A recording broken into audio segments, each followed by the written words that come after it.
আসসালামু আলাইকুম। আমি সংক্ষেপে দুই চারটা কথা কইতাম লাইফ সার্টিফিকেটর মানে লাইফ সার্টিফিকেটর ব্যাপারে একটা জিনিস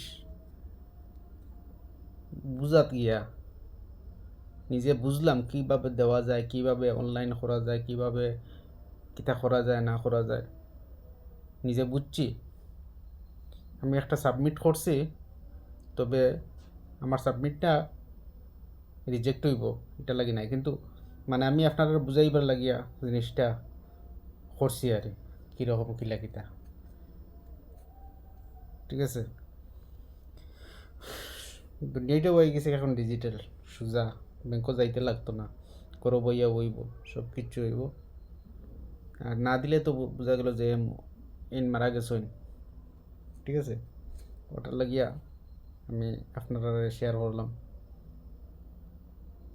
আর আমি একটা ডেমো বানাইছি, বানাইয়া রাখছি, একটা স্ক্রিনশট মারিয়া রাখছি, দেখছি ওই কিনা, ওই কিনা কইতে সময় দেখা গেল ওই গেছে। হ্যাঁ, ওই গেছে।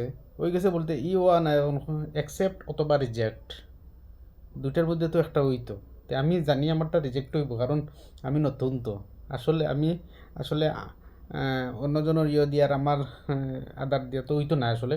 আমি জানি হইতো না, কারণ এটা আমি একটা ডেমো দেখাইবার লাগে আমি এটা করছি। ঠিক আছে।